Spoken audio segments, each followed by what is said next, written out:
Nigeria says it was involved in the planning of the operation, and the US military posted a video.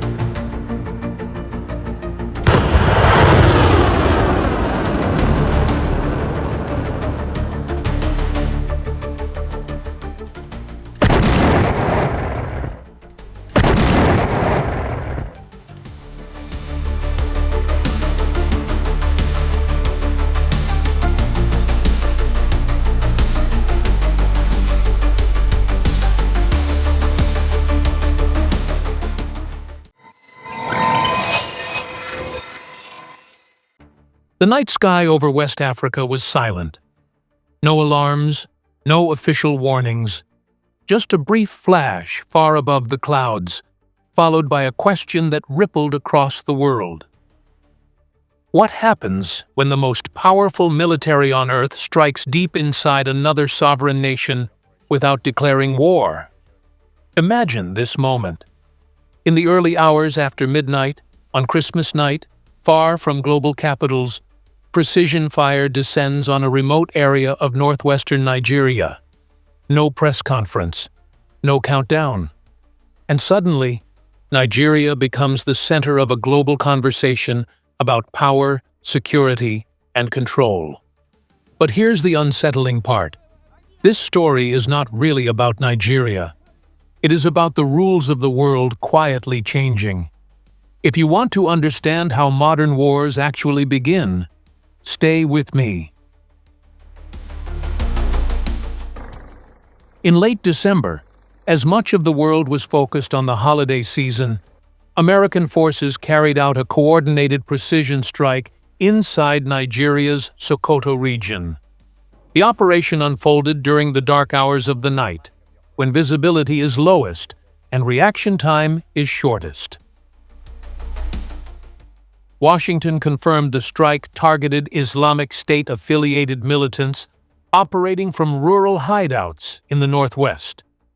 Abuja confirmed the operation was coordinated in advance, approved through official channels, and supported by shared intelligence. No invasion followed. No troops crossed borders. The message was deliberate.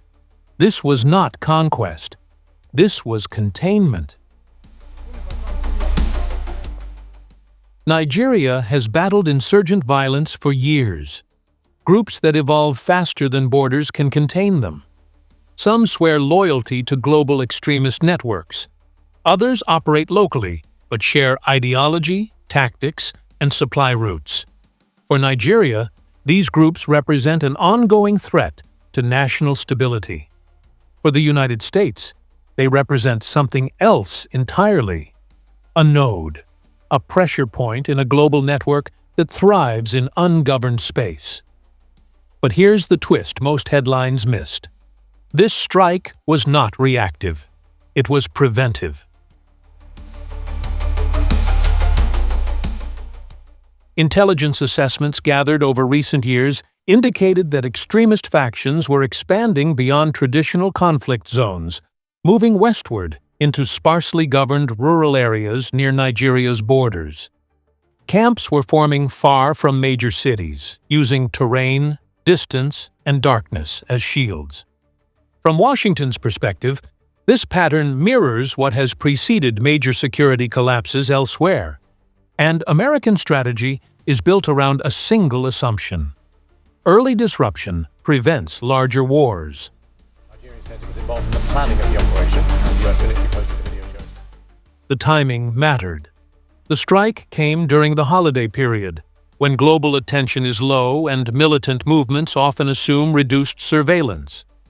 The location mattered. Remote settlements in Sokoto State, far from urban centers, where state presence is thin and response times are slow. The method mattered most of all. This was not saturation bombing. It was not an extended campaign. It was a surgical use of force intended to fracture leadership structures, disrupt logistics, and send a message without igniting a wider conflict. Precision strikes are the language of modern power. They signal reach without occupation, presence without permanence. But every signal is interpreted differently depending on who is watching. Ask yourself this: what happens if militant groups absorb the blow and adapt? What happens if rival powers see this as a precedent? What happens if cooperation today quietly becomes expectation tomorrow? Zoom out. Africa is no longer a peripheral theater. It is a strategic crossroads where influence, resources, and security intersect. Global powers now compete here through intelligence sharing, training missions, and limited kinetic actions rather than open warfare. The United States is not alone in this environment, but its approach is distinct: selective force, controlled visibility, strategic ambiguity. Nigeria framed the strike as partnership, a reinforcement of sovereignty, not a surrender of it. Officials emphasized joint planning and mutual objectives, making it clear that Nigerian authorities remained in control of the broader security framework. To supporters, this was necessary assistance. To critics, it was a dangerous precedent.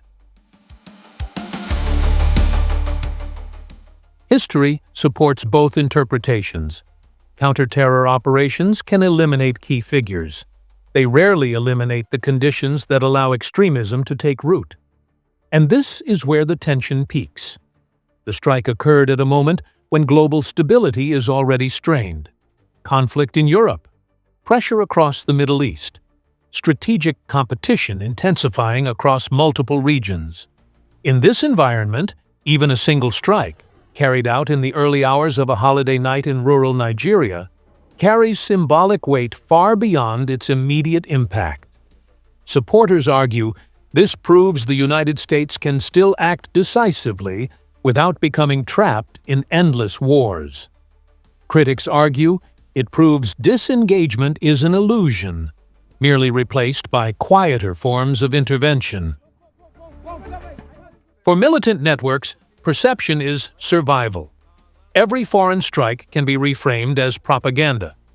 Every explosion turned into a narrative of resistance. But restraint carries its own risks.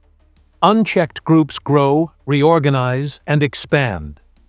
This is the paradox of modern counterterrorism: act and risk backlash. Wait and risk escalation.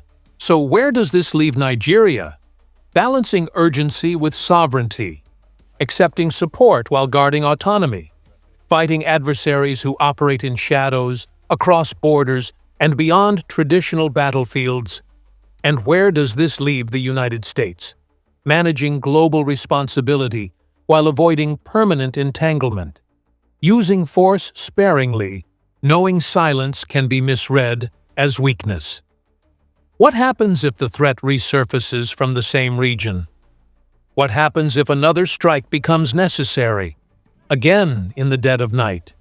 Again far from cameras. At what point does silence become permission? These questions are not theoretical. They are being calculated in real time. As the dust settled over northwestern Nigeria, global media narratives split. Some framed the operation as a justified act of counterterrorism. Others warned of creeping militarization and foreign influence in African security. Both narratives will shape what comes next. Here is the reality. This strike did not end a conflict. It adjusted it. Networks will adapt. Governments will recalibrate. Alliances will quietly shift. And analysts across the world are already asking the next question. If this was a warning shot, who was it really meant for? The militants hiding in rural camps? Or the global audience watching how power is now exercised in silence? Because in today's world, the most consequential moves are often the ones that happen at night. If you've made it this far, you already know this story goes far beyond a single strike in Sokoto. Share your thoughts. Was this a necessary act of security, or the start of a dangerous pattern? Your comment helps shape the discussion. And stay with us. In the next video, we will examine how precision warfare is redefining modern conflict, why Africa is becoming a quiet chessboard for major powers, And what happens when wars are fought without ever being declared? Because the next flash in the sky may not come with a headline.